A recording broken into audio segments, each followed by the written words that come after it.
Halo semuanya, kembali lagi dengan Kak Wati di sini dalam pelajaran IPA Terpadu. Kali ini kita akan membahas materi tentang kalor dan perpindahan. Oke, langsung saja kita bahas mulai dari konsep dasarnya, yakni apa itu kalor.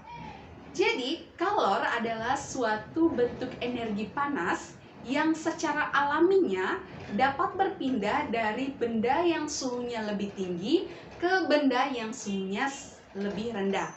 Nah, kalau kita menginginkan kejadian yang sebaliknya untuk terjadi, yakni kalor berpindah dari benda yang suhunya lebih rendah ke benda yang suhunya lebih tinggi, maka kita membutuhkan bantuan dari mesin pendingin. Nah, karena kalor merupakan salah satu bentuk energi, maka satuannya dalam sistem internasional menggunakan satuan energi, yakni joule.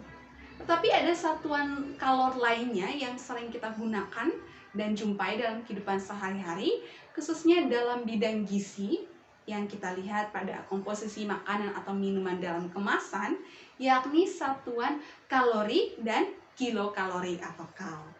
Nah, setelah tahu konsep dasar apa itu kalor, sekarang kita mau tahu apa saja sih kemampuan kalor itu. Jadi, pada umumnya ada 3 kemampuan kalor. Yang pertama, kalor dapat mengubah suhu benda. Yang kedua, kalor dapat mengubah wujud benda. Dan ketiga, yakni kalor dapat berpindah atau perpindahan kalor. Untuk kali ini kita akan fokus saja dulu pada kemampuan yang pertama, yakni kalor dapat mengubah wujud benda. Ada 3 konsep penting yang perlu kita ketahui untuk memahami kemampuan kalor yang satu ini, yakni mengubah suhu benda. Perhatikan ilustrasi gambar di samping. Lihatlah, ini kejadian saat kalian memanaskan air di dalam panci di atas kompor.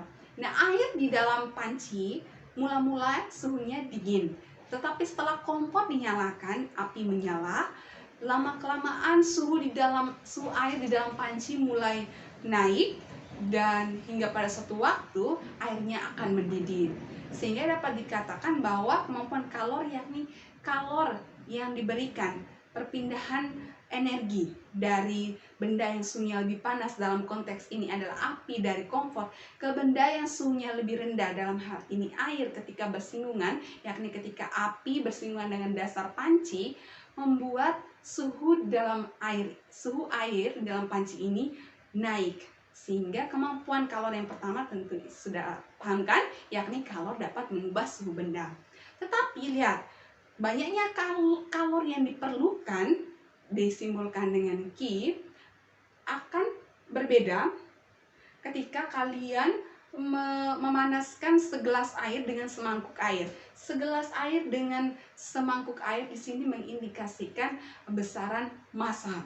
Sehingga konsep yang pertama yakni Q sebanding atau setara dengan M, yakni besarnya kalor yang diperlukan setara atau sebanding dengan massa benda.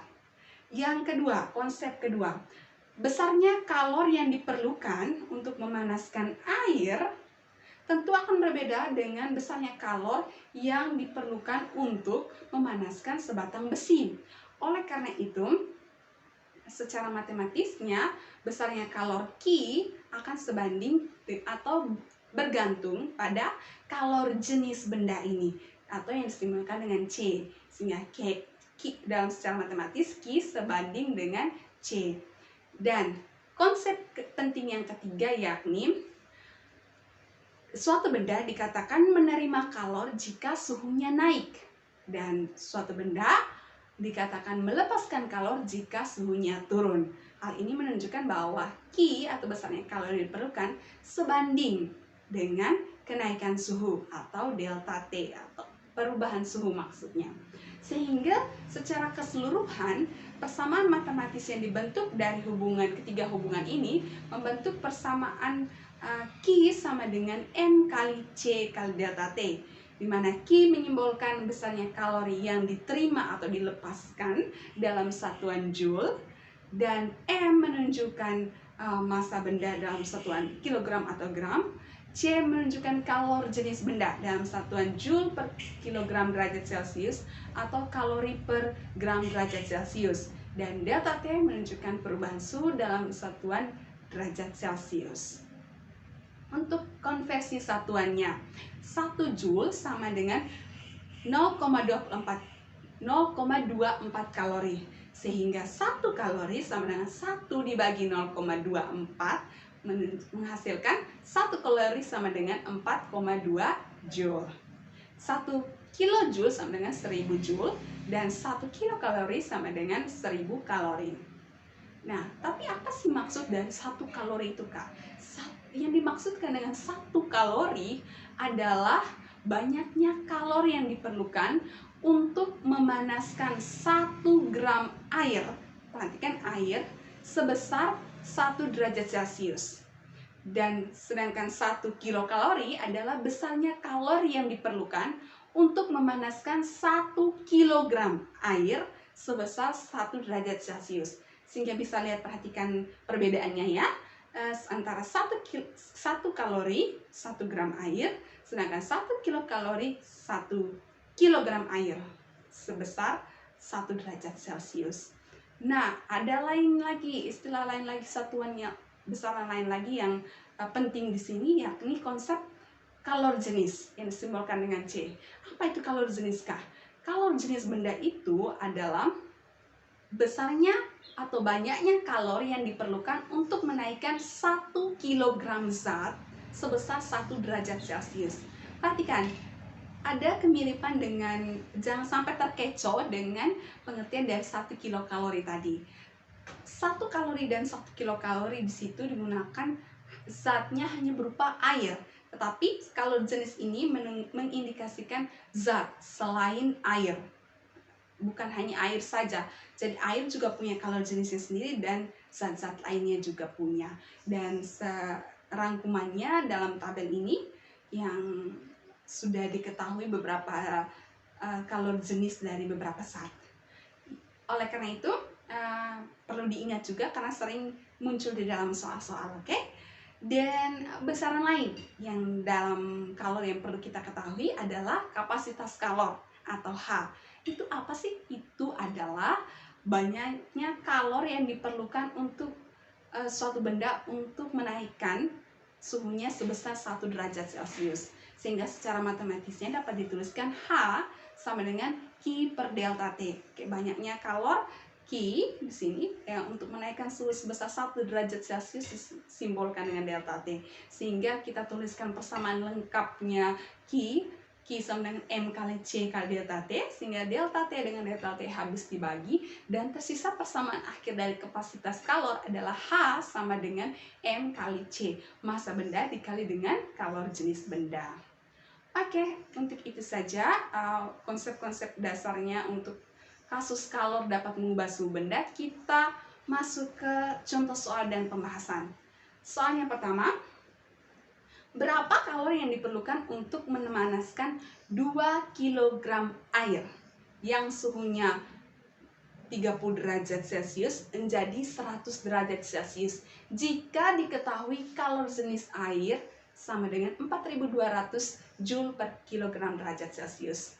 Untuk menyelesaikan persoalan selalu ingat konsepnya, yakni yang pertama menuliskan apa dulu yang diketahui, besaran-besaran apa saja yang diketahui, kemudian apa yang kita harus tahu, apa yang ditanyakan, dan menyelesaikan persamaannya sesuai dengan rumus yang sesuai. Oke, untuk soal ini yang diketahui adalah massa airnya. Massa air di sini 2 kg dan kalori jenis air atau C sama dengan 4200 Joule per kilogram derajat Celcius, dan delta T. Ingat, delta T perubahan suhu. Karena delta T selalu menunjukkan bahwa perubahan suhu akhir dikurangi dengan suhu awal. Oleh karena itu suhu akhir di sini adalah 100 derajat Celcius. Kata yang mengindikasikan suhu akhir adalah menjadi. Dalam soal kata menjadi menunjukkan suhu di belakang kata menjadi merupakan suhu akhir. Ingat ya. Sehingga suhu akhir di sini 100 derajat Celcius dikurangi suhu awalnya yakni 30 derajat Celcius ya. Maka hasilnya sama dengan 70 derajat Celcius. Yang ditanyakan adalah besarnya kalor, berapa kalori yang diperlukan. Maka yang ditanyakan adalah Q. Ingat rumusnya. Rumusnya adalah Q sama dengan M kali C kali delta T. Masukkan nilai dari besaran-besaran yang sudah diketahui dan melakukan perkalian seperti biasa, maka hasilnya didapatkan sebesar Q sama dengan 588.000 Joule. Untuk lebih sederhana lagi, di sini kita bisa menggunakan satuan kilojoule, oke? Karena apa? 1 kilojoule sama dengan 1000 joule. Maka hasil akhirnya Q sama dengan 588 kilojoule. Soal yang kedua. Berapa kalori yang dilepaskan 2 kg besi jika suhunya menurun dari 90 derajat Celcius menjadi 60 derajat Celcius? Dimana diketahui kalau jenis besi sama dengan 450 Joule per kilogram derajat Celcius. Seperti biasa, kita mainkan konsepnya, yakni apa dulu yang diketahui, yang ditanyakan, dan kita gunakan rumusnya sesuai. Yang diketahui di sini, pertama adalah massa besi, yakni 2 kg. Sudah dalam satuan SI, maka sudah cukup, tidak perlu dikonversikan. Dan kalau jenis besi juga sudah diketahui 450 Joule per kilogram derajat Celcius.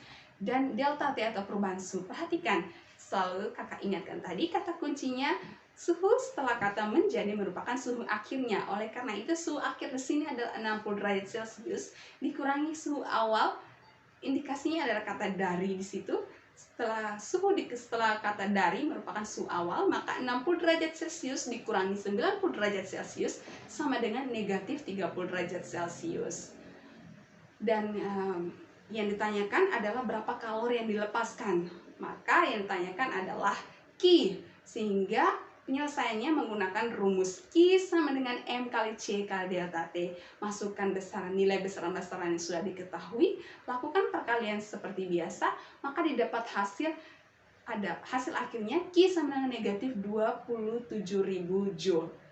Jangan khawatir, tanda negatif di situ hanya mengindikasikan bahwa proses yang terjadi adalah proses pelepasan kalori. Seperti yang sudah dijelaskan di soal tadi kan, berapa kalori yang dilepaskan. Maka tanda negatif di situ mengindikasikan ada terjadi proses pelepasan kalori. Nah, sudah kita bahas tentang konsepnya, sudah bahas tentang soal dan pembahasannya, maka pertemuan kita kali ini sudah selesai. Kita akan lanjutkan pertemuan kita kali depan dengan pokok-pokok bahasan yang lain. Terima kasih sudah bersama Kak Wati selama beberapa menit yang lalu. Tetap semangat belajar dan salam sukses untuk kita semua.